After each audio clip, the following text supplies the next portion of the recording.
Don't talk unless you gon' pay me. I work on my pockets, you lazy. Just with the thousand don't change me. I had to grind, they gon' hate me. 9th grade, had to juggle the racks. 10th grade, had to sell all the packs. I know the money gon' last, crash fast. I had to get to the bag, had to create my swag. Hey. Because you see how powerful that is without curse words? Of course. All right, so that shows that you have the intelligence to bring it without the curses, right? No.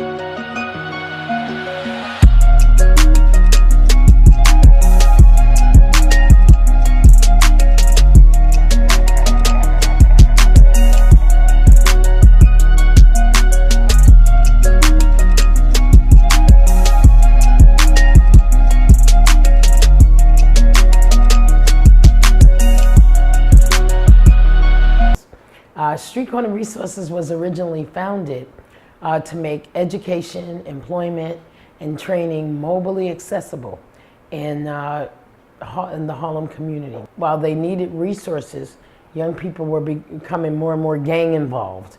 And as a result of that, I felt like I needed to begin to take some action around that, because we literally saw young people shooting each other almost like at least 2-3 times a week. Out of that, we decided to take on an anti-violence initiative. We apply resources and pressure and services and everything else to a specific area to treat that area for violence. And so we help people to enhance their lives through education, employment, and training, other resources, engaging the community, and of course working with those who are at the highest risk of shooting. Right, yeah. You know the history that he walked the streets. And then they say, well, why every time they see a picture of Malcolm is he doing like this? It's because they should think. Think first. Think first. Look at the end while you're at the beginning. Absolutely, so that we are glad about that.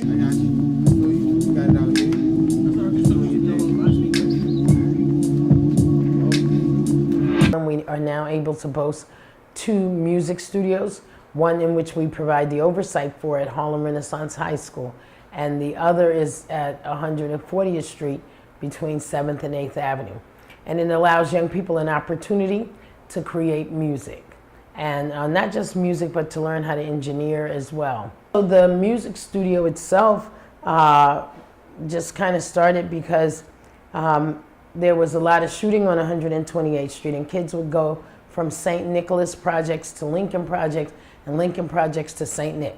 And what they would be doing is waiting to catch someone slipping or not on their game, so to speak. And then they would beat them up or shoot them or what have you. And this was becoming the pastime of young people. So I was just thinking, like, how can I attract these young people to begin to do something different? And music became the way. I asked Councilmember Inez Dickens for money for the music studio. So now we have a fully operational music studio where young people can make beats, they can create film, they can edit film. It's a wonderful, magnificent place at Harlem Renaissance High School.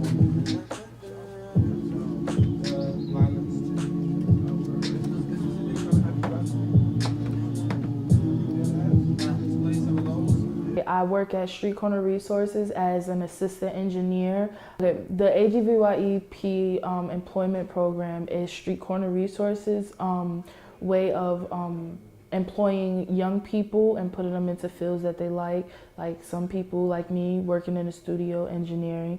Some other people are working in constructions. There's other people who work at the gym, and they help out with the people in the gym, helping play basketball with the kids. So there's a lot of fields, a lot of different branches. So my job here is I assist the main engineer / producer named by Marquel Bird.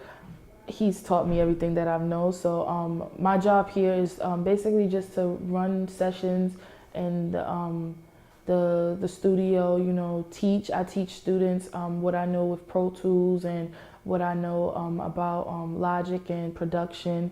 And also we take role in like filming the process, making documentaries, coming up with lessons and everything for them, and when it comes to the production part. And one year when I was there, I'm a singer, so I was in the studio and I'm like, wow, this is cool. Like, it's production, and then there's the whole engineering part behind it. It's way much more than just the singing part and laying down vocals. There's much more that goes into actually making a song. So Mark began to teach me about how to work Pro Tools, and that's how I learned how to do that. And then I ended up progressing in that field and being able to teach that now, how to run Pro Tools and everything. Yeah, right? Nah. That's Spider-Man. I don't think you know that. What's that theme, bro? Well, I can't speak on everybody, but I can speak on myself. Music was a way for me to stay out of trouble. Music was a way for me to express myself. I know that I'm somebody who I can't verbally express myself. Like, talking to somebody is not that easy for me when I'm talking about my feelings.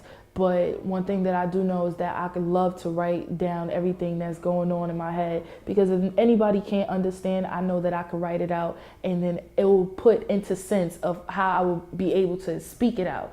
So me being a writer and then me having this gift of being able to sing, it made it easier for like music to play that part for me. It's a struggle and I'm learning these lessons, counting these blessings. All the time I just be stressing, overcoming this depression. And it's played many roles to other people because it stopped them, like it gave them purpose. It gave them purpose to, you know, I don't have to go out there and, you know, shoot a gun or get into a fight or something no more. Like, I could just write down how I'm feeling, put all that energy, put all that attitude, put all the anger into the music.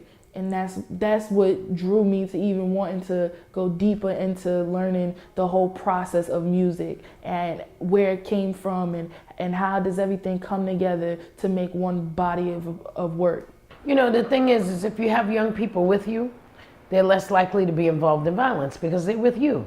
They're with the person or the people who encourage them to live a more peaceful life.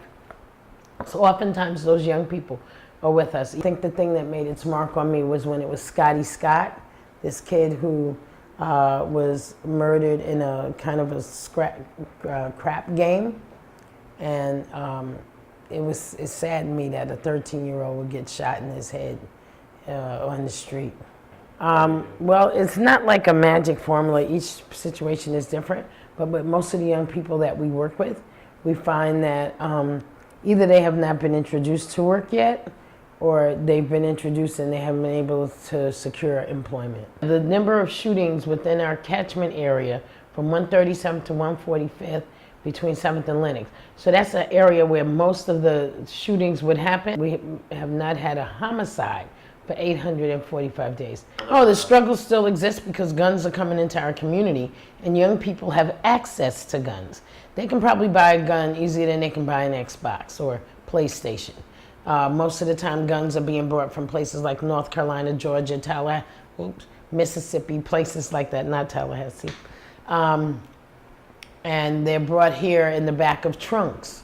And you can sometimes, if you watch closely and you know what you're looking at, you can see guns being passed from the trunk to the person who's purchasing. Everything in this work depends on your relationship with somebody. The kid with the gun, you can talk from a distance to the kid with the gun if you have a connection with him. It ends when the shooter decides that I don't want to do this. When, you know, and then we both go to a party or something, you know. It ends when people take an active role in standing up against violence in their community.